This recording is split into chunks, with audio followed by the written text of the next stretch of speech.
शुरू करते हैं इस कमाल की वीडियो को और देखते हैं आज की स्कोरिंग क्या रहती है आपकी। खजुराहो स्थित मंदिरों का निर्माण किसने किया था।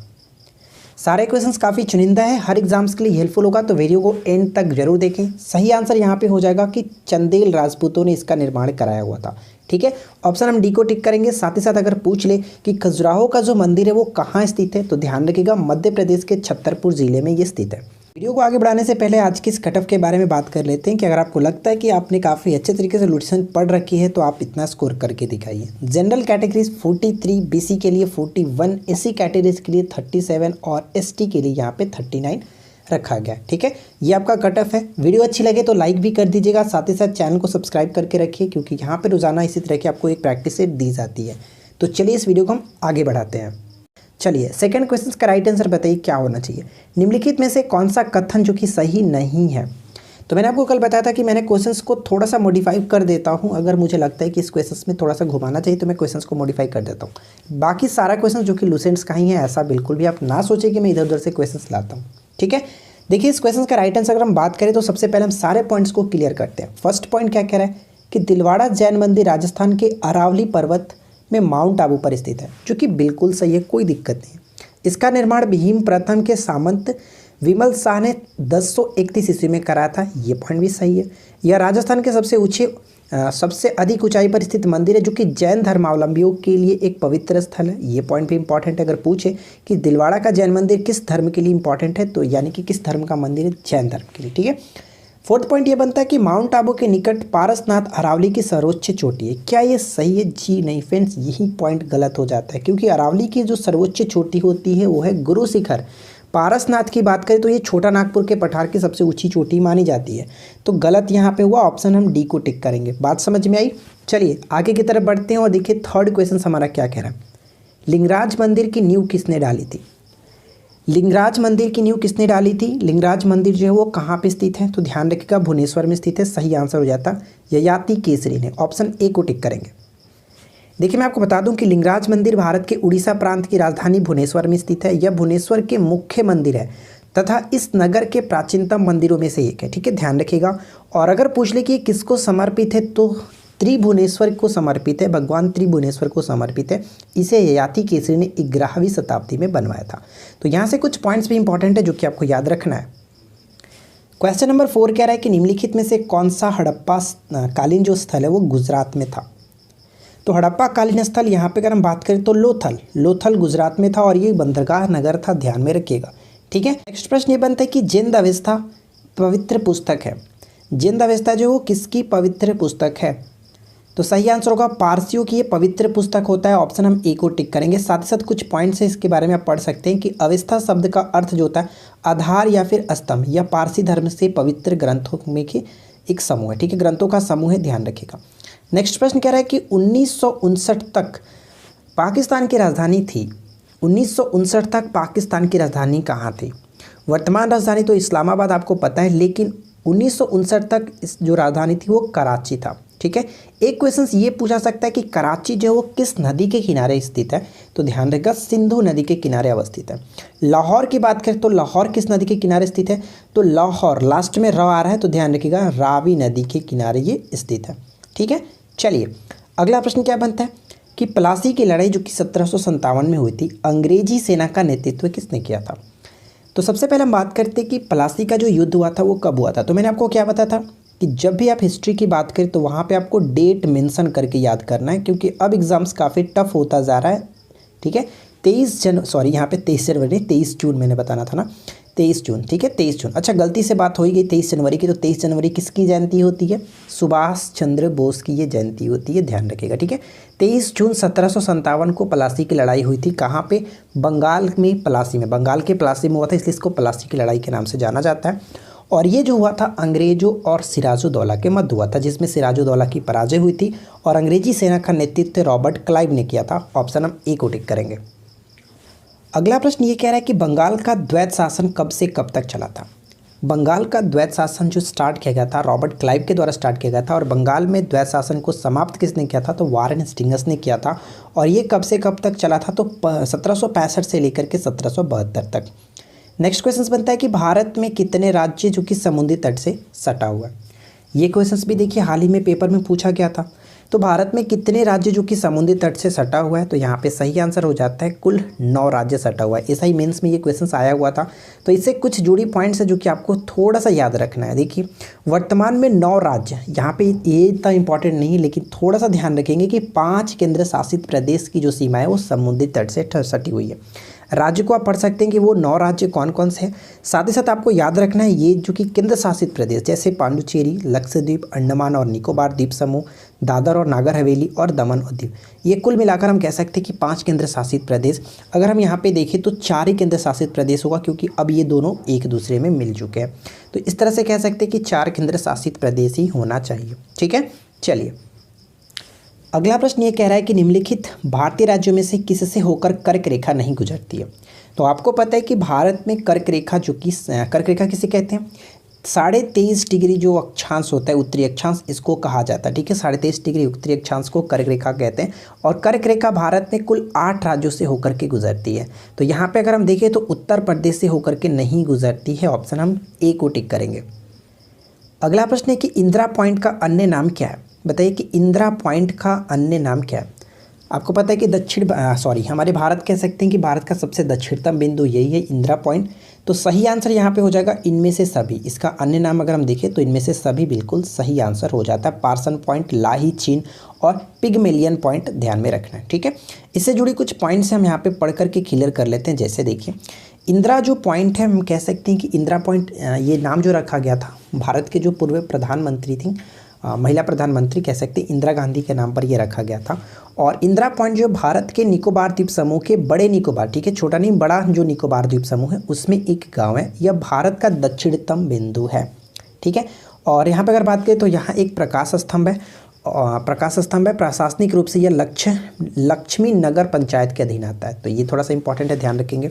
साथ ही साथ यहाँ पे जो आपको याद रखना है वो याद रखिएगा कि देखिए इस बिंदु का जो अगर पहले की नाम बात करें तो पिगमेलियन बिंदु के तहत पार्सन का बिंदु था, लेकिन 21 फरवरी 1984 का इसका नामकरण परिवर्तित कर दिया गया था। लेकिन आधिकारिक जो नामकरण इसको मिला था 10 अक्टूबर 1985 को रखा गया था इंदिरा पॉइंट। ठीक है, चलिए नेक्स्ट क्वेश्चन देखिए करेक्ट आंसर क्या होना चाहिए। निम्नलिखित में से कौन सी एक झील तंजानिया और युगांडा के बीच अंतर्राष्ट्रीय सीमा बनाती है। तंजानिया एवं युगांडा के बीच अंतर्राष्ट्रीय सीमा जो बनाती है वो झील का नाम क्या है। उस झील को हम कहते हैं विक्टोरिया झील। देखिए ध्यान रखिएगा विक्टोरिया जो झील है वो किन 3 देशों के मध्य स्थित है। तो ये तंजानिया, युगांडा और एक होता है केन्या। ठीक है, केन्या, इन 3 देशों के मध्य में आपका विक्टोरिया झील अवस्थित है। तो ये आपको याद रखना है। नेक्स्ट क्वेश्चन बनता है कि कैस्पियन सागर स्थित है।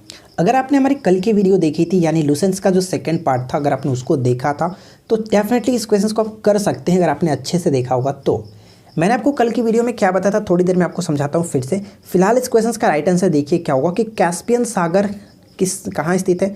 तो सही आंसर हम ऑप्शन ए को टिक करेंगे। ठीक है, ए को टिक करेंगे। क्यों?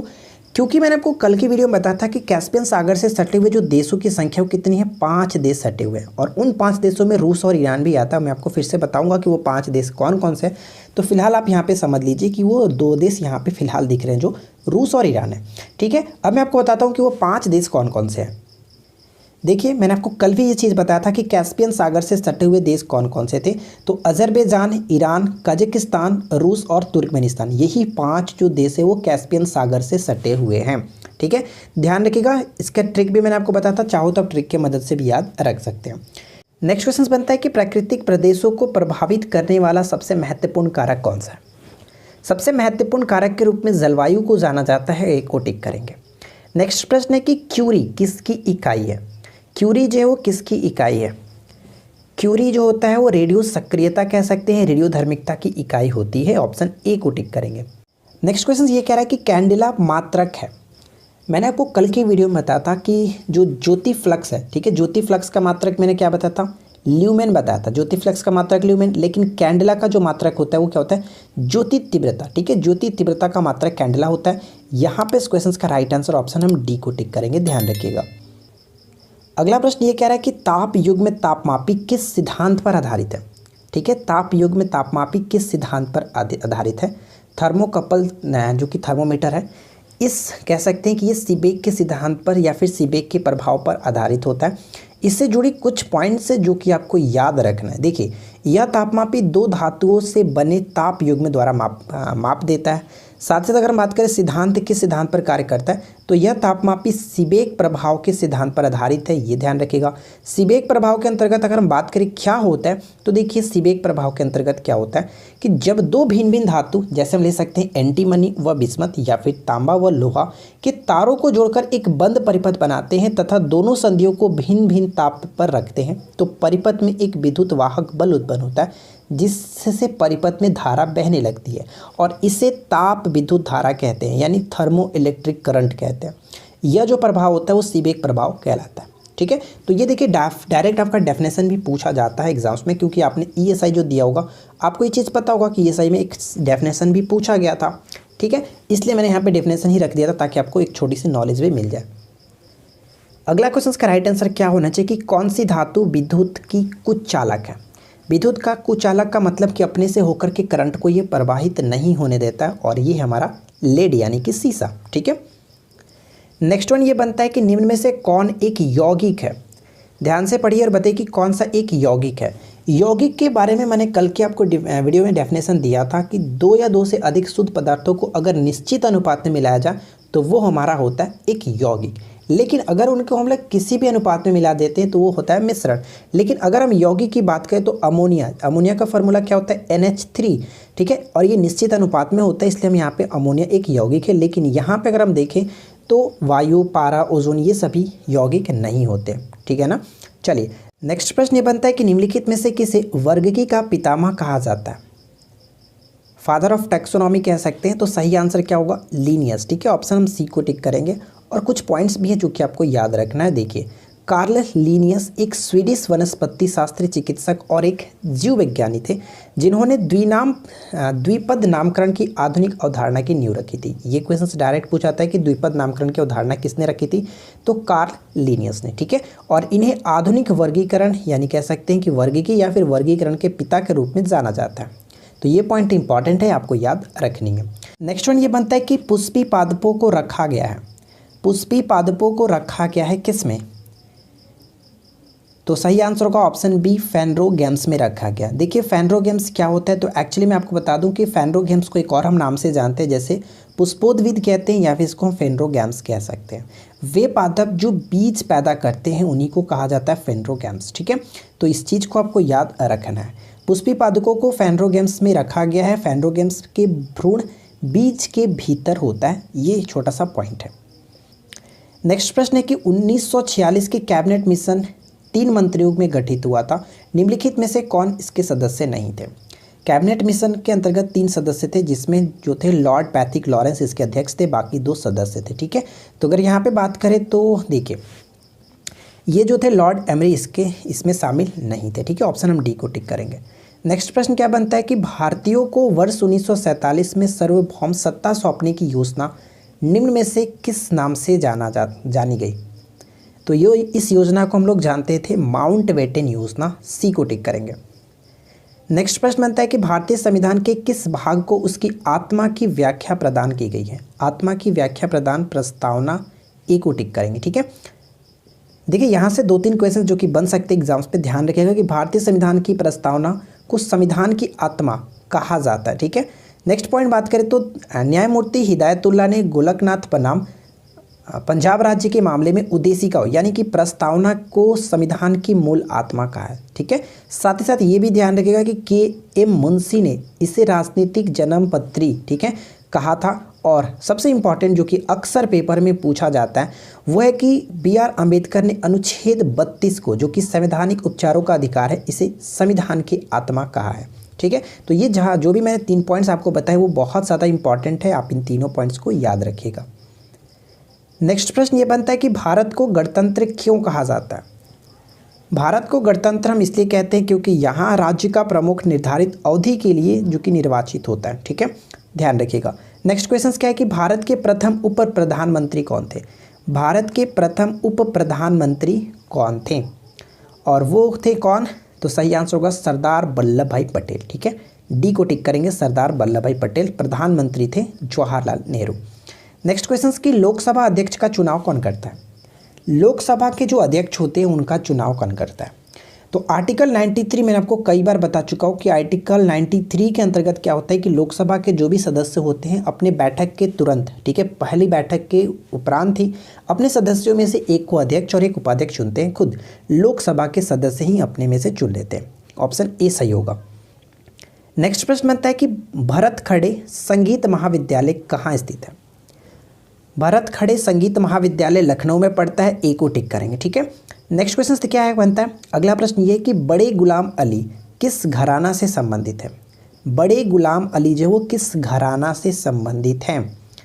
तो यहाँ पे करेक्ट आंसर किसे टिक करेंगे? ऑप्शन डी को, पटियाला घराना से। चलिए कुछ पॉइंट समझ लेते हैं, इनसे जुड़ी है। देखिए ध्यान रखिएगा, उस्ताद बड़े गुलाम अली खान का पूरा नाम था, हिंदुस्तानी शास्त्रीय संगीत के पटियाला घराने के गायक थे। उनकी गणना भारत के महानतम गायकों और संगीतों में की जाती थी। उनका जन्म लाहौर के निकट कसूर नामक स्थान पर पाकिस्तान में हुआ था। ये इतना इंपॉर्टेंट है, बस आपको इतना ही याद रखना इनसे जुड़ी। नेक्स्ट पॉइंट ये कह रहा है कि निम्नलिखित में से कौन शास्त्रीय गायन से संबंधित है? निम्नलिखित में से कौन शास्त्रीय गायन से संबंधित है?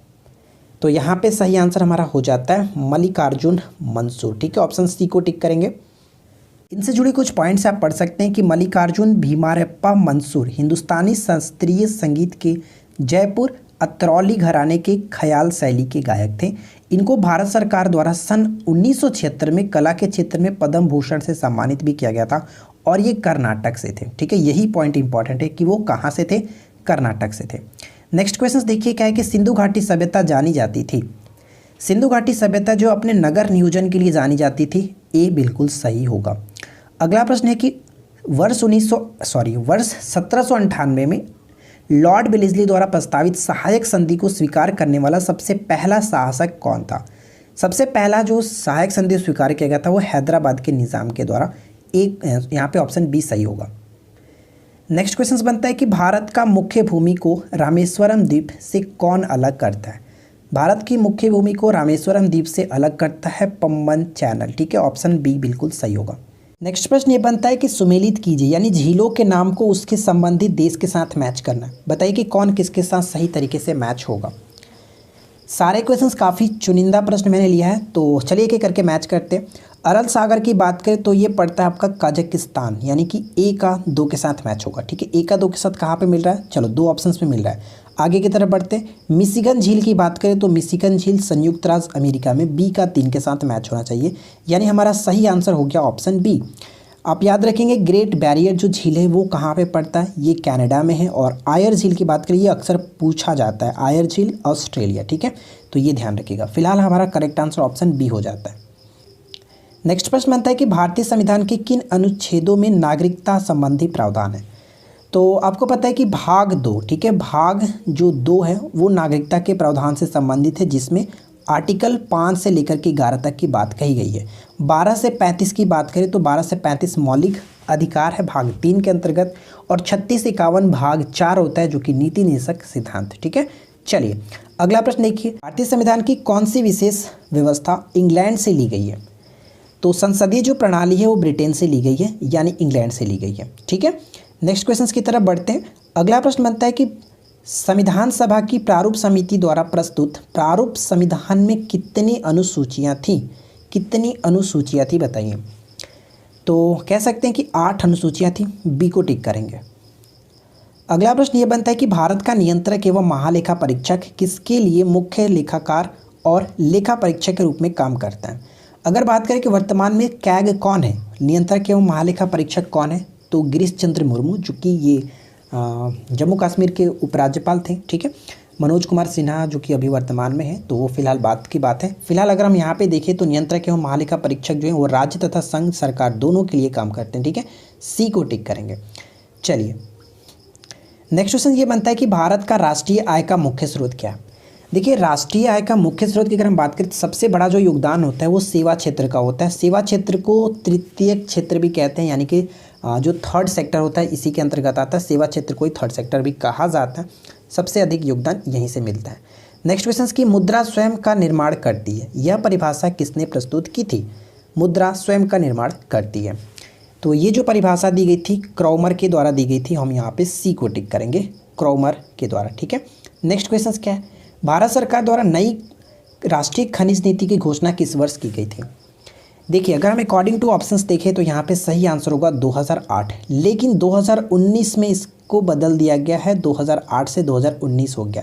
फिलहाल ऑप्शंस के अकॉर्डिंग सबसे जो नई राष्ट्रीय खनिज नीति है 2008 यहाँ पे सही होगा।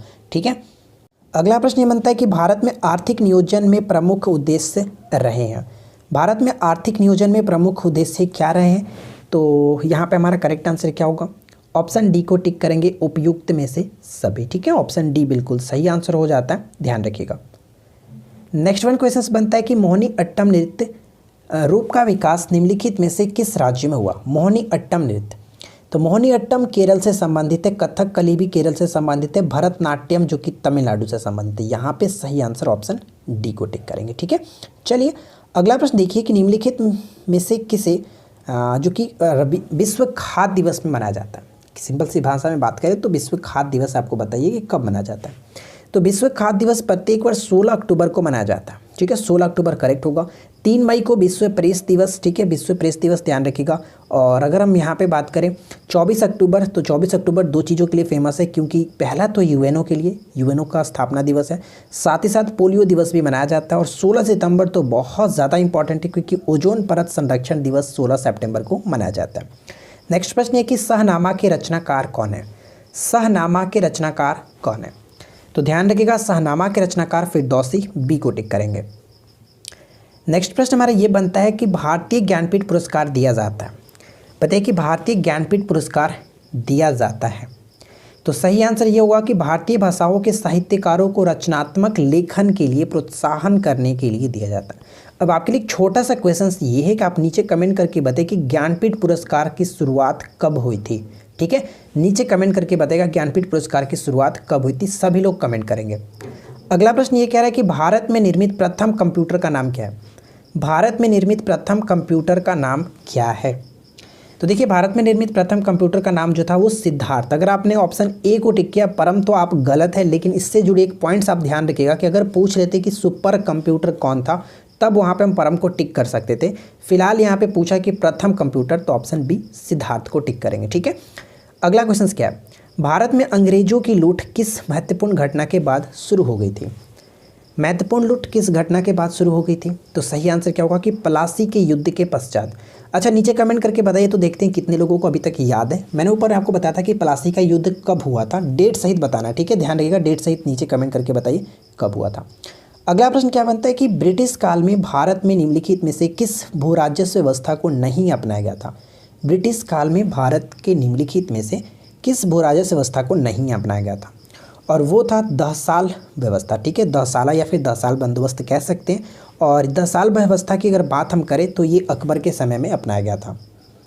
यहाँ पे आप पढ़ सकते हैं कि अकबर के वित्त मंत्री के रूप में जो राजा टोडरमल थे, इन्होंने राजस्व एकत्र करने की एक नई व्यवस्था को शुरू की, जो कि जब्ती व्यवस्था या फिर 10 साल व्यवस्था के नाम से जानी जाती थी। और इस व्यवस्था में क्या होता है कि 10 वर्ष में हुई फसल की पैदावार तथा उत्पादन लागत का सावधानीपूर्वक सर्वेक्षण किया जाता था। ये अकबर के समय में स्टार्ट हुआ था। ठीक है, चलिए नेक्स्ट क्वेश्चन देखते हैं, और लास्ट में क्यूज का क्वेश्चन भी पूछूंगा मैं आपसे। नेक्स्ट क्वेश्चन ये बनता है कि भारत से ब्रिटेन की ओर संपत्ति के अपवहन का सिद्धांत किसने प्रतिपादित किया था? ये क्वेश्चन बहुत बार पूछा गया, वीवीआई क्वेश्चन से, याद रखिएगा। सही आंसर होता है दादा भाई नौरोजी। ठीक है, दादा भाई नौरोजी करेक्ट आंसर है। तो देखिए फ्रेंड्स, यहाँ पर हम लोगों ने 50 क्वेश्चंस कंप्लीट किया। नीचे मैं आपसे एक क्यूज का क्वेश्चन भी पूछूंगा। तो सबसे पहले आप नीचे कमेंट करके बताइए कि आउट ऑफ 50 से आपकी स्कोरिंग क्या रही। वीडियो अच्छी लगी हो तो वीडियो को लाइक कीजिए, दोस्तों के साथ शेयर कीजिए अधिक से अधिक, और वीडियो कैसी लगी नीचे कमेंट्स करके जरूर बताइएगा। ठीक है, चलिए क्यूज का क्वेश्चन भी देखते हैं। क्यूज का क्वेश्चन मैंने आपके लिए एक लगा रखा। बताइए इस क्वेश्चन का राइट आंसर क्या होना चाहिए कि किस राज्य में राष्ट्रीय उद्यान वैली ऑफ फ्लावर्स स्थित है? वैली ऑफ फ्लावर्स स्थित है, नीचे कमेंट करके बताएगा। इसको हिंदी में कह सकते हैं कि फूलों की घाटी। ठीक है, चलिए इस धमाकेदार सेशन को शुरू करते हैं। सबसे पहला क्वेश्चन ये कि भारत में खोजा गया सबसे पुराना शहर कौन सा था? भारत में खोजा गया सबसे पुराना शहर की बात करें तो हड़प्पा यहाँ पे करेक्ट आंसर होगा। हड़प्पा की खुदाई अगर हम बात करें तो 1921 ईस्वी में की गई थी। किसके द्वारा?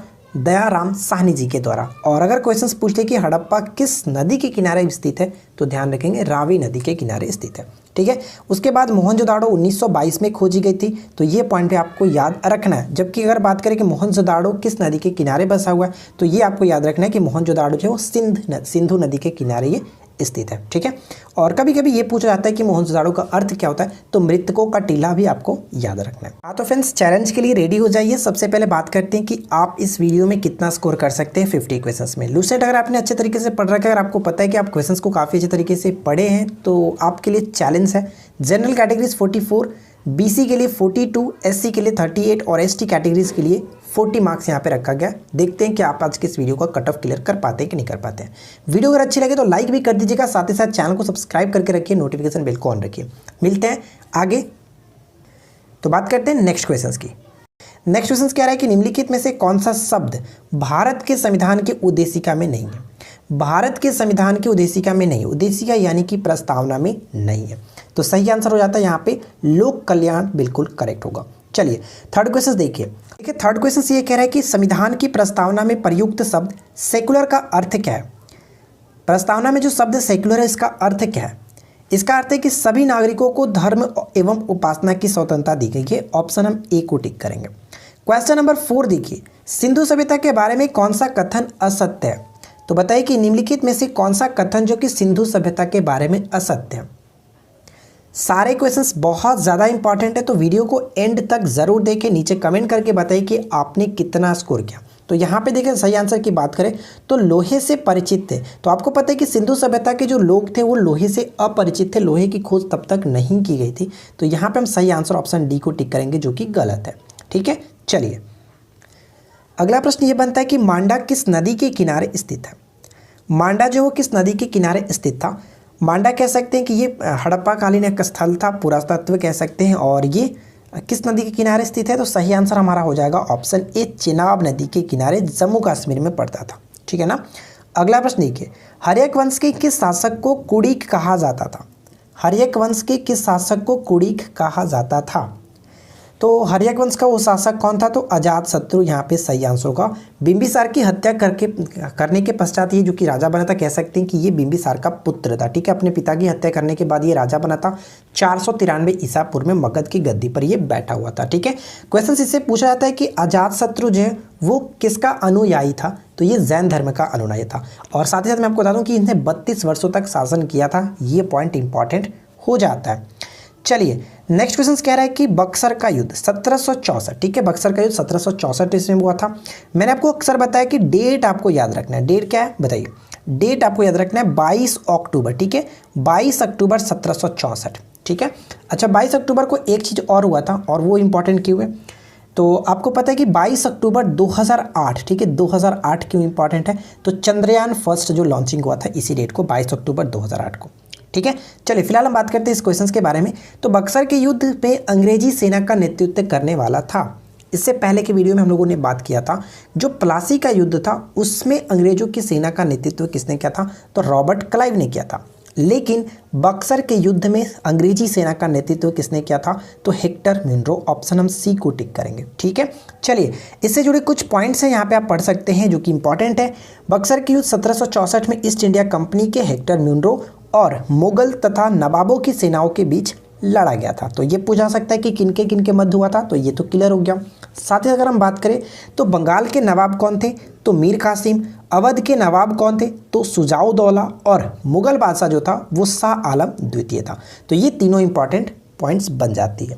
ठीक है, नेक्स्ट क्वेश्चन ये बनता है कि 1853 से 1856 में क्रीमिया युद्ध किनके बीच लड़ा गया था? ये क्वेश्चंस बहुत ज़्यादा इंपॉर्टेंट है और इससे कुछ पॉइंट्स भी मैं आपके साथ शेयर करूंगा। तो सबसे पहले क्वेश्चंस का राइट आंसर बताइए। क्रीमिया युद्ध, अक्सर आपको ये क्रीमिया युद्ध देखिए 1854 से 56 देखने को मिलता है, लेकिन इसका एग्जैक्ट जो डेट है वो 1853 से 56 है। चलिए सही आंसर होता है रूस और तुर्की के मध्य हुआ था, लेकिन इसमें कुछ पॉइंट्स है, आप इसको समझना चाहते हैं तो चलिए हम इसके बारे में बताते हैं। ये पॉइंट बहुत ज़्यादा इंपॉर्टेंट है कि क्रीमिया का युद्ध जुलाई 1853 से मार्च 1856 तक काला सागर के आसपास लड़ा गया था, जिसमें तुर्की के साथ जो देश थे फ्रांस, ब्रिटेन और ऑस्ट्रिया, ठीक है, एक तरफ थे, जबकि दूसरी ओर महत्वाकांक्षी रूस शामिल था। तो कह सकते हैं कि तुर्की और ये रूस के मध्य युद्ध हुआ था। तो ये पॉइंट बहुत ज़्यादा इंपॉर्टेंट बन जाता है। सेकेंड पॉइंट पढ़ते हैं। क्रीमिया का युद्ध एक मूर्खतापूर्ण और अनिर्णायक युद्ध माना जाता है, क्योंकि क्रीमिया के युद्ध की शुरुआत रूस ने तुर्की के विरुद्ध यरूशलेम स्थित बेथलेहम के चर्च की चाबियों को लेकर के की थी। सोच सकते हैं किसके लिए किया गया था? ठीक है। और अपने अपने स्वार्थ और महत्वाकांक्षा के कारण इंग्लैंड, फ्रांस और सार्डिनिया यानी कि ईस्ट इटली इसमें शामिल हुए थे। तो ज़्यादा इंपॉर्टेंट ये पॉइंट तो नहीं बनता, लेकिन आपको एग्जाम्स के पॉइंट ऑफ व्यू से ये इंपॉर्टेंट है कि तुर्की और रूस के मध्य हुआ था, और इसमें शामिल जो देश थे तुर्की की तरफ से कौन कौन से थे, फ्रांस, ब्रिटेन और ऑस्ट्रिया। ठीक है, चलिए अगला प्रश्न हमारा ये बनता है कि बांग्लादेश बना था कब, बताइए। बांग्लादेश जो था वो 1971 में बना था। ऑप्शन हम डी को टिक करेंगे। ठीक है, ऑप्शन डी यहाँ पे बिल्कुल करेक्ट आंसर होगा कि वर्ष 1971 में पश्चिमी पाकिस्तान से पूर्वी पाकिस्तान अलग हुआ और बांग्लादेश का नया एक राष्ट्र बना था। ठीक है, 1971 में। अगला प्रश्न है कि किस शासक ने गंगा एवं सोन नदियों के संगम पर पाटलिपुत्र नगर की स्थापना की थी। तो बताइए कि गंगा और सोन नदियों के संगम पर पाटलिपुत्र नामक नगर की स्थापना किसने कराई थी। तो उदयन ने कराई थी। ऑप्शन हम बी को टिक करेंगे। ठीक है, अगला प्रश्न देखिए, नेक्स्ट क्वेश्चन कह रहा है कि सोमनाथ के मंदिर पर 1025 ईस्वी में मोहम्मद गजनी के आक्रमण के समय गुजरात का शासक कौन था। और आपको पता है कि काफ़ी चर्चित आक्रमण था। तो इस क्वेश्चन का राइट आंसर होता है भीमदेव प्रथम। ठीक है, भीमदेव प्रथम राइट आंसर हो जाता है। नेक्स्ट प्रश्न है कि हिंदू विधि पर एक पुस्तक मिताक्षरा किसने लिखी है। तो मिताक्षरा के लेखक अगर हम बात करें तो सही आंसर क्या होगा, विज्ञानेश्वर। ऑप्शन सी को टिक करेंगे। देखिए मैं पूरी कोशिश कर रहा हूँ कि अच्छी नॉलेज के साथ आपको पूरी लूसेंट को कंप्लीट कराऊँ, तो आप हमारे साथ रेगुलर प्रैक्टिस करते रहिए और मैं आपको गारंटी देता हूँ कि आपकी काफ़ी अच्छी नॉलेज हो जाएगी जीके में। ठीक है, तो देखिए यहाँ पे अगर बात करें पॉइंट से संबंधित, तो विज्ञानेश्वर प्राचीन भारत का एक विद्वान था जो कि चालुक्यों की राजधानी कल्याणी में विक्रमादित्य चालुक्य के राज्यकाल में रहता था। ठीक है, मिताक्षरा जो कि संस्कृत भाषा में विज्ञानेश्वर द्वारा रचित एक धर्मशास्त्र का प्रसिद्ध ग्रंथ है। तो कि यहाँ पे ये अगर हम लोग यहाँ पे डिटेल में बात करते हैं तो क्या पॉइंट्स बन सकता है, तो इसी में से कुछ ना कुछ क्वेश्चंस जो कि मिलाकर के पूछा जाता है, इसलिए मैं आपके साथ एक्सप्लेनेशन भी डिस्कस कर रहा हूँ। ठीक है, चलिए अगला प्रश्न ये बनता है कि ताओवाद दर्शन शास्त्र का एक प्राचीन परंपरा है और धार्मिक विश्वास गहराई से निहित है। बताइए सही आंसर क्या होगा। तो सही आंसर यहाँ पे हो जाता है कि चीनी रिवाज और दुनिया का नज़ारा इसके तहत आता है कि ताओवाद। इससे जुड़े कुछ पॉइंट्स भी मैंने यहाँ पे इंक्लूड कर रखा है। देखिए पॉइंट्स यहाँ पे पढ़ सकते हैं कि ताओ जो है वो ताओ धर्म चीन का एक मूल दर्शन है और यह 4वीं शताब्दी ईसा पूर्व में शुरू हुआ था। इसका स्रोत दार्शनिक लाओ त्से द्वारा रचित ग्रंथ ताओ ते चिंग और जुआंग जी है। तो यहाँ पे कुछ पॉइंट्स हैं जो कि आपको याद रखना बनता है। चलिए फिलहाल देखते हैं नेक्स्ट पॉइंट क्या कह रहा है कि भारत में ब्रिटिश भूराजस्व प्रणाली का निम्नलिखित में से किसने अधिक लाभ प्राप्त किया। तो सबसे अधिक जो लाभ प्राप्त किया वो जमींदार थे। ऑप्शन सी को टिक करेंगे। नेक्स्ट प्रश्न क्या बनता है कि किसके द्वारा बंगाल और बिहार का स्थायी बंदोबस्त या फिर हम इसको कह सकते हैं कि स्तंभदारी बंदोबस्त जिसको परमानेंट सेटलमेंट कहते हैं शुरू की गई थी। तो बंगाल और बिहार में स्थायी बंदोबस्त स्टार्ट की गई थी लॉर्ड कर्नवालिस के द्वारा। ठीक है, कब की गई थी 1793 में, ये भी याद रखिएगा 1793 में। चलिए आगे की तरफ बढ़ते हैं। नेक्स्ट प्रश्न कह रहा है कि स्थायी बंदोबस्त जिन क्षेत्रों में लागू किए गए थे उनमें शामिल है। स्थायी बंदोबस्त किन क्षेत्रों में लागू किए गए थे। तो सही आंसर यहाँ पे हो जाता बंगाल, बिहार, उड़ीसा, मद्रास के उत्तरी जिले और बनारस। यहाँ पे ऑप्शन डी को टिक करेंगे जो कि 1, 2, 3, 4, 5। अगला प्रश्न देखिए, अंग्रेजी शासन में भारत का कौन सा क्षेत्र अफीम उत्पादन के लिए प्रसिद्ध था। सोरा और अफीम उत्पादन के लिए जो प्रसिद्ध था वो है बिहार। ठीक है, बिहार करेक्ट होगा। नेक्स्ट प्रश्न बनता है कि नील कृषकों की दुर्दशा पर लिखी गई पुस्तक नील दर्पण के लेखक कौन थे। तो नील दर्पण के लेखक कौन थे। तो दीनबंधु मित्र। ऑप्शन हम बी को टिक करेंगे। ठीक है, दीनबंधु मित्र बहुत ज़्यादा इंपॉर्टेंट क्वेश्चन है, याद रखिएगा। भारत में अंग्रेजों के समय प्रथम जनगणना किसके काल में हुई थी। ये क्वेश्चन समझने लायक है। देखिए समझिएगा कि अंग्रेजों के समय प्रथम जनगणना 1872 में हुआ था लॉर्ड मेयो के समय में, यानी इस क्वेश्चन का सही आंसर ऑप्शन सी हो जाता है।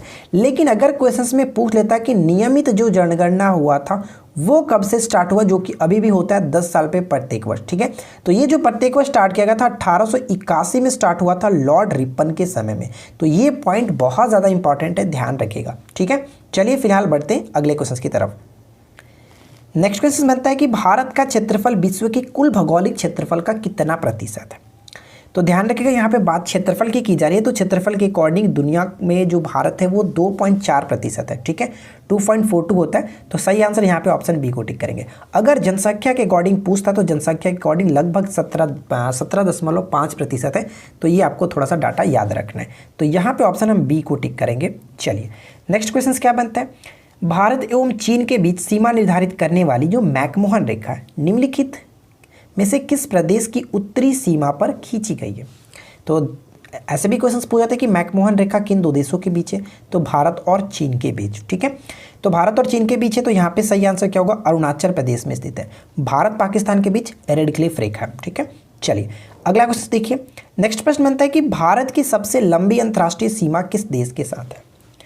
भारत की सबसे लंबी अंतर्राष्ट्रीय सीमा किस देश के साथ है, तो बांग्लादेश के साथ है। कितना होता है, 40-96 किलोमीटर, ठीक है, 40-96 किलोमीटर सबसे लंबी सीमा साझा करती है। अगला प्रश्न क्या कह रहा है, भारत का कौन सा भू आकृतिक विभाग प्राचीनतम है। भारत का कौन सा भू आकृतिक विभाग जो कि प्राचीनतम है, तो यहाँ पे सही आंसर होता है प्रायद्वीपीय पठार, ऑप्शन सी को टिक करेंगे। नेक्स्ट क्वेश्चन ये कह रहा है कि सूची 1 को सूची 2 के साथ सुमिलित कीजिए। तो ये क्वेश्चंस मैंने आपको इससे पहले भी एक पूछा था, लेकिन इसमें से एक पॉइंट्स मैंने पूछा था, तो बताइए कि फिलहाल इस क्वेश्चंस का राइट आंसर क्या होगा। देखिए मैं आपको बता दूं कि सूची 1 को सूची 2 के साथ अगर हम मिलान करें, इसको मैं थोड़ा सा ऊपर कर लेता हूँ। चलिए देखिए, अगर हम इस क्वेश्चन का राइट आंसर देखें तो सही आंसर हमारा क्या होगा, देखिए मिलाते हैं। पंजाब हिमालय मैंने पूछा था, पंजाब हिमालय किसके मध्य पड़ता है, तो सिंधु एवं सतलज के मध्य। तो सिंधु एवं सतलज के मध्य यानी फर्स्ट का थर्ड के साथ यहाँ पर भी है, यहाँ पर भी है। कुमाऊं हिमालय की बात करें, कुमाऊं हिमालय किसके मध्य पड़ता है, तो यहाँ पे हमारा देखिए कुमाऊं हिमालय जो है वो सतलज और काली के मध्य पड़ता है, ठीक है, यानी कि ऑप्शन बी का फर्स्ट के साथ होगा। तो बी का फर्स्ट के साथ कहाँ पे मिल रहा है, यहाँ पर मिल रहा है, तो सही आंसर हम ऑप्शन ए को टिक करेंगे। लेकिन साथ साथ अब याद रखिएगा कि नेपाल हिमालय जो काली तथा तीस्ता के मध्य स्थित है, जबकि असम हिमालय तीस्ता और दिहांग के मध्य स्थित है। तो ये सभी इंपॉर्टेंट है, आपको याद रखना है, क्योंकि अक्सर इसमें सिंगल करके भी पूछा जाता है, ठीक है। नेक्स्ट वन है कि पिपली घाट दर्रा किस पर्वतीय भाग में स्थित है। पिपली घाट दर्रा किस पर्वतीय भाग में स्थित है, तो सही आंसर हो जाता है अरावली में स्थित है। नीचे कमेंट करके बताइए, आपसे एक छोटा सा क्वेश्चन है, मैंने ऑलरेडी आपको कई बार बता चुका हूँ कि अरावली की सबसे ऊंची चोटी का नाम क्या है, ठीक है, नीचे कमेंट करके जरूर बताइएगा अरावली की सबसे ऊंची चोटी का नाम क्या है। अगला प्रश्न बताइए कि पालघाट दर्रा निम्नलिखित में से किन दो राज्यों को जोड़ता है। पालघाट दर्रा जो वो किन दो राज्यों के मध्य स्थित है या फिर किन दो राज्यों को जोड़ता है, तो सही आंसर हम यहाँ पे किसे टिक करेंगे, ऑप्शन ए केरल और तमिलनाडु। पूरी डिटेल में बात कर लेते हैं। देखिए क्या है, पालघाट दर्रा, यह जो दर्रा है नीलगिरी पर्वत में दक्षिणी भाग में स्थित है। इसकी सामान्यतः ऊंचाई 75 से 300 मीटर है। यह तमिलनाडु के कोयम्बटूर, ध्यान रखिएगा यही इंपॉर्टेंट पॉइंट बनता है कि तमिलनाडु के कोयम्बटूर नगर को केरल के कोझिकोड नगर के साथ ये जोड़ता है, ठीक है। तो यहाँ पे सही आंसर हमारा हो जाता केरल और तमिलनाडु, ठीक है। आगे बढ़ते हैं। देखिए नेक्स्ट क्वेश्चन ये कह रहा है कि निम्नलिखित में से कौन सा शहर नीली एवं सफ़ेद नील नदी के संगम पर स्थित है। सॉरी यहाँ पे थोड़ा सा मिस्टेक है, नील नदी के संगम पर स्थित है। तो इस क्वेश्चन का अगर सही आंसर हम देखें तो ऑप्शन सी को टिक करेंगे, खार्तूम, ठीक है। चलिए पूरी डिटेल में हम बात करते हैं। देखिए यहाँ से अक्सर क्वेश्चन पूछे जाते हैं, तो आप इसको ध्यान रखिएगा। देखिए इस पॉइंट्स को ध्यान रखिएगा कि खार्तूम 3 एक समरूप शहरों में से एक है जो कि नीली और सफ़ेद नील नदी के संगम पर स्थित है, ठीक है। सफ़ेद नील नदी के पार उत्तर पश्चिम में ओमंडरमान, उत्तर खार्तूम, जबकि खार्तूम जो है वो नीली नील नदी के दक्षिणी किनारे पर स्थित है, ठीक है। अब यहाँ पे पॉइंट समझिएगा कि जो सूडान है, सूडान की राजधानी होती है, जो खार्तूम है वो किसकी राजधानी है, तो सूडान की राजधानी होती है। और ये उत्तर से विक्टोरिया झील से आती जो कि श्वेत नील यानी कि सफ़ेद नील नदी एवं पश्चिम में इथोपिया से आती हुई ब्लू नील नदी के संगम पर स्थित है। तो पूछा जा सकता है, यहाँ से कई सारे क्वेश्चंस बन सकते हैं, तो दोनों को ध्यान रखेंगे। और सबसे इंपॉर्टेंट पॉइंट कि दोनों नदियों के संगम को हम किस नाम से जानते हैं, तो अल मोर्गन कहते हैं, ठीक है। अल मोर्गन कहा जाता है दोनों नदियों के संगम को। तो आई होप कि ये जानकारी आपको बहुत अच्छी लगी होगी। वीडियो को लाइक नहीं किया तो ज़रूर लाइक कर दीजिएगा। देखिए नेक्स्ट क्वेश्चन का राइट आंसर क्या होना चाहिए कि विक्टोरिया झील किन अफ्रीकी देशों के मध्य स्थित है। अगर आप हमारे साथ रेगुलर चारों इससे पहले के जो 3 सेट है अगर आपने देखा होगा तो आपको ये चीज़ क्वेश्चन पता होगा। क्या मैंने बताया था कि विक्टोरिया जो झील है वो किन 3 देशों के मध्य स्थित है, तो तंजानिया, केन्या और युगांडा, यानी ऑप्शन हम ए को टिक करेंगे, ठीक है। चलिए नेक्स्ट क्वेश्चन बताइए कि वाष्प इंजन में उबलते हुए जल का तापमान किस कारण से उच्च हो सकता है। वाष्प इंजन में उबलते हुए जल का तापमान किस कारण से उच्च हो सकता है? तो यहाँ पे सही आंसर क्या होगा कि बॉयलर के अंदर उच्च दाब होता है, यानी ऑप्शन हम सी को टिक करेंगे। ठीक है, नेक्स्ट क्वेश्चन कि शीतकाल में हैंडपंप का पानी गर्म होता है क्योंकि? शीतकाल में हैंडपंप का पानी गर्म होता है क्यों? तो इसका कारण क्या होता है? इसका कारण है कि पृथ्वी के भीतर का जो तापमान होता है वो वायुमंडल के तापमान से अधिक होता है, इस वजह से पानी गर्म होता है। नेक्स्ट क्वेश्चन कि ध्वनि तरंगों की प्रकृति होती है। ध्वनि तरंगों की प्रकृति कैसी होती है? देखिए, ध्वनि में अगर हम देखें तो क्या है? ध्वा। और अनुदैर्घ्य में क्या है? आप यहाँ पे देख सकते हैं अनुदैर्घ्य का ध, यानी ध्वनि जो तरंग होती है वो अनुदैर्घ्य तरंग होती है। जबकि प्रकाश की बात करें तो प्रकाश में देख सकते हैं कि प्र है और अनुप्रस्थ में भी प्र है, तो प्रकाश आपका अनुप्रस्थ तरंग होता है, जबकि ध्वनि होता है अनुदैर्घ्य तरंग। तो आई होप कि ये पॉइंट समझ में आ गई होगी। नेक्स्ट क्वेश्चन की जैव शक्ति सिद्धांत का प्रतिपादन किस रसायनज्ञ ने किया था?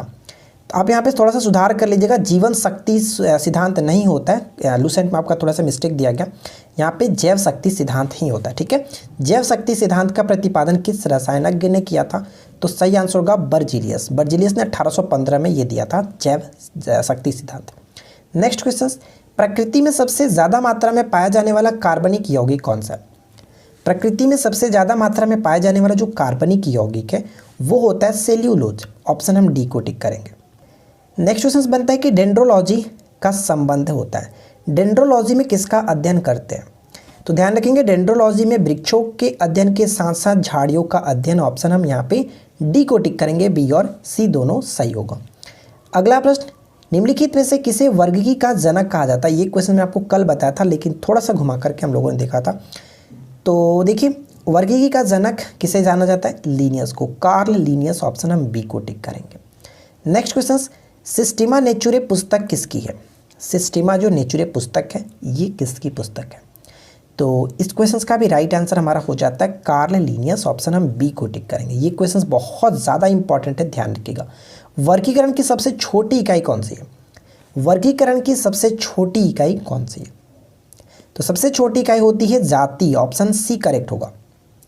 देखिए, इसके बारे में हम पढ़ सकते हैं यहाँ पे, साधारणतः सभी वैज्ञानिक सहमत हैं कि जंतुओं का वर्गीकरण निम्नलिखित प्रकार से होना चाहिए, जिसमें छोटे समूह से प्रारंभ करके क्रमशः बड़े समूह दिए गए। यानी छोटे से बड़े के क्रम में ये आपका है, सबसे छोटा जो है वो जाति और सबसे बड़ा संघ या फिर फाइलम। तो इस तरह से देख सकते हैं जाति, वंश, कुल, गण और वर्ग, और लास्ट में हम कह सकते हैं संघ और फाइलम। ठीक है, अगला प्रश्न, आलू किस कुल से संबंधित है? ये क्वेश्चन इतना पूछा गया कि मैं आपको क्या बताऊं। आलू हो, टमाटर हो, बैंगन हो, ये सभी के सभी सोलेनेसी कुल के अंतर्गत आते हैं। ऑप्शन ए करेक्ट होगा। नेक्स्ट प्रश्न, भारतीय संविधान में समवर्ती सूची किसके संविधान से ली गई है? तो बताइए कि इसका स्रोत क्या है? समवर्ती सूची जो किस देश के संविधान से ग्रहण की गई है? तो समवर्ती सूची क्या है? ऑस्ट्रेलिया के संविधान से ली गई है। ऑप्शन डी करेक्ट होगा। ऑस्ट्रेलिया के संविधान से अगर हम बात करें तो देखिए, प्रस्तावना की जो भाषा है वो ऑस्ट्रेलिया के संविधान से ली गई है। ये पॉइंट इंपॉर्टेंट बन जाता है। नेक्स्ट प्रश्न क्या बनता है कि भारतीय संविधान ने किस प्रकार के लोकतंत्र को अपनाया? भारतीय संविधान ने किस प्रकार के लोकतंत्र को अपनाया? तो क्या होगा करेक्ट आंसर? राइट आंसर होगा लोकतांत्रिक गणतंत्र। ठीक है, लोकतांत्रिक गणतंत्र। ऑप्शन डी टिक करेंगे। नेक्स्ट क्वेश्चन क्या कह रहा है कि सन 1936 में भारतीय राष्ट्रीय कांग्रेस द्वारा संविधान सभा के गठन की मांग कहाँ पर हुए अधिवेशन में रखी गई थी? तो देखिए, इस क्वेश्चन का राइट आंसर अगर हम बात करें तो सही आंसर होगा फैजपुर। सबसे पहले आपको बता दूं कि 1936 का जो अधिवेशन था ये आपका लखनऊ में हुआ था, और इसमें अगर हम बात करें इसकी अध्यक्षता किसने की थी? जवाहरलाल नेहरू ने की थी। ठीक है, अगर 1937 की बात करें, यानी कि फैजपुर जो अधिवेशन था 1937 में हुआ था, और ये सबसे पहली बार आयोजन होने वाला, यानी कि गाँव में आयोजन होने वाला पहला ऐसा अधिवेशन था, इसलिए ये काफ़ी चर्चा में भी था। फैजपुर अधिवेशन 1937 में महाराष्ट्र के यहाँ पे कह सकते हैं जगनगांव। ठीक है, जगनगांव जिले में फैजपुर गांव में हुआ था। जगनगांव जिले के फैजपुर गांव में हुआ था, और इसकी अध्यक्षता भी जवाहरलाल नेहरू ने ही की थी। अगला प्रश्न ये कह रहा है कि भारत के संविधान निर्माताओं ने न्यायिक पुनरावलोकन का विचार ग्रहण किया है। किस देश के संविधान से ग्रहण किया? जुडिशियल रिव्यू जो ग्रहण किया गया वो अमेरिका के संविधान से ग्रहण किया गया। ऑप्शन डी को टिक करेंगे। नेक्स्ट प्रश्न ये कह रहा है कि संविधान के किस भाग में संविधान संशोधन की प्रक्रिया का उल्लेख है? संविधान संशोधन की प्रक्रिया 368 के अनुच्छेद में बात की गई है, और ये साउथ अफ्रीका के संविधान से ग्रहण किया गया, और किस भाग में, तो ये आपका भाग 20 के अंतर्गत आता है। नेक्स्ट प्रश्न ये बनता है कि निम्न में से किन अनुच्छेदों द्वारा भारतीय संविधान नागरिकों को मूल अधिकार निश्चितता प्रदान करता है। तो मूल अधिकार की बात अगर हम करें तो भाग किस में है, तो भाग 3 में बात की गई है। भाग 3 के अंतर्गत और किस आर्टिकल में, तो 12 से 35 तक मूल अधिकार के बारे में वर्णन किया गया। मूल अधिकार की अगर बात करें तो वर्तमान में मूल अधिकारों की संख्या कितनी है, तो कुल 6 है। ठीक है, 6 है। और ये किस देश के संविधान से लिया गया, तो यूएसए के संविधान से ये ग्रहण किया गया, तो ये भी आपको याद रखना है। चलिए अगला प्रश्न देखिए, भारतीय संविधान के अनुच्छेद 1 में यह घोषणा की गई है कि इंडिया अर्थात भारत है। अनुच्छेद 1 में क्या घोषणा की गई है, राज्यों का संघ। ठीक है, एक को टिक करेंगे, राज्यों का संघ। अगला प्रश्न बनता है कि आंध्र प्रदेश एक भाषाई राज्य के रूप में गठित किया गया था, किस वर्ष में किया गया था। भाषाई आधार पर गठन होने वाला पहला राज्य था आंध्र प्रदेश, 1953। ऑप्शन बी को टिक करेंगे। नेक्स्ट क्वेश्चन, जोजिला दर्रा जोड़ता है, बताइए कि जोजिला दर्रा जो किनको किनको जोड़ता है। तो करेक्ट आंसर हो जाता है श्रीनगर और लेह को जोड़ता है। नेक्स्ट प्रश्न ये बनता है कि कौन सा शहर मिसिसिपी तथा मिसौरी के संगम पर स्थित है। मिसिसिपी तथा मिसौरी के संगम पर स्थित है और वो शहर कौन सा, तो सेंट लुइस। बी को टिक करेंगे, सेंट लुइस। नेक्स्ट क्वेश्चन देखिए, अवसर्व तरंगों की आवृत्ति कितनी होती है। अवसर्व तरंगों को इंग्लिश में इंफ्रासोनिक वेव्स कहते हैं, और इंफ्रासोनिक वेव्स हो या फिर अल्ट्रासोनिक वेव्स हो, इन दोनों वेव्स को हम लोग नहीं सुन सकते, क्योंकि जो इंफ्रासोनिक वेव होता है यानी कि अवसर्व तरंगें जो होती हैं, इसकी आवृत्ति होती है 20 हर्ट्ज से नीचे, यानी 20 हर्ट्ज से कम। ऑप्शन हम ए को टिक करेंगे, करेक्ट आंसर होगा ऑप्शन ए। और अल्ट्रासोनिक की बात करें तो अल्ट्रासोनिक 20,000 हर्ट्ज से अधिक होता है, जिसको हम लोग नहीं सुन सकते। हमारा जो मनुष्य का जो कान होता है वो सिर्फ और सिर्फ ऑडिएबल वेव्स को सुन सकता है, यानी कि सर्व तरंगों को ही सुन सकता है। और इसका जो परास होता है इन दोनों के मध्य होता है, यानी कि 20 हर्ट्ज से लेकर के 20,000 हर्ट्ज के मध्य होता है। ये पॉइंट इंपॉर्टेंट है, ध्यान रखिएगा। ठीक है, चलिए अगला प्रश्न बनता है कि जेम्स चैडविक ने निम्न में से किसकी खोज की थी। जेम्स चैडविक ने निम्नलिखित में से किसकी खोज की थी। तो करेक्ट आंसर क्या होगा, न्यूट्रॉन की खोज की थी। ठीक है, न्यूट्रॉन। इलेक्ट्रॉन की खोज जे थॉमसन ने की थी। प्रोटॉन की खोज आपको पता है किसने की थी, तो गोल्डस्टीन या फिर हम कह सकते हैं रदरफोर्ड। ठीक है, तो ध्यान रखिएगा, न्यूट्रॉन की खोज जेम्स चैडविक ने की थी। मेसॉन की अगर हम बात करें तो मेसॉन कण की खोज यूकावा ने की थी, जो कि आपको समझना होगा। देखिए यूकावा से हम संबंधित कुछ पॉइंट्स यहाँ पे समझ लेते हैं कि यूकावा ने बतलाया था कि नाभिक में ऐसे कण अवश्य विद्यमान होने चाहिए जिनकी सन्निहिति इलेक्ट्रॉन के लगभग 200 गुनी हो और विद्युत आवेश ठीक इलेक्ट्रॉन के बराबर ही, यानी कि धन या फिर ऋण जाति का हो। इन कणों को उन्होंने क्या नाम दिया था, मेसॉन नाम दिया था। अगले 5 वर्षों बाद, यानी कि इन्होंने जब ऐसा बात कहा था और उसके अगले 5 वर्षों के अंदर ही प्रयोग द्वारा वैज्ञानिकों ने मेसॉन कण प्राप्त कर लिया। और इस प्रकार यूकावा की इस भविष्यवाणी सही होने के उपरांत मेसॉन की खोज के उपलक्ष्य में इनको यूकावा को 1949 में भौतिकी का नोबेल प्राइज़ भी मिला था। तो ये इंपॉर्टेंट हो सकता है, पूछा जा सकता है कि यूकावा को उनकी खोज के लिए कब नोबेल प्राइज़ दिया गया था, 1949 में। ठीक है, तो ये थी हमारी आज की बहुत इंपॉर्टेंट क्वेश्चंस के साथ 50 क्वेश्चंस। ठीक है, अब बात करते हैं क्यूज क्वेश्चंस के बारे में। तो चलिए क्यूज क्वेश्चंस में मैं आपके लिए लेकर आया हूँ, नीचे कमेंट करके बताएगा इस क्वेश्चंस का राइट आंसर क्या है। नए राज्यों के गठन तथा सीमा के परिवर्तन करने का अधिकार किसको होता है। वीडियो अच्छी लगी हो तो वीडियो को लाइक कीजिए, नीचे कमेंट करके बताइए कि आपने आउट ऑफ 50 से कितना स्कोर किया। तो वीडियो के बारे में रिस्पॉन्स भी कीजिएगा, आपको किस तरह से कैसा लगा। ठीक है, मिलते हैं किसी और वीडियो में नेक्स्ट टॉपिक के साथ। Thanks for watching, keep learning, have a good day.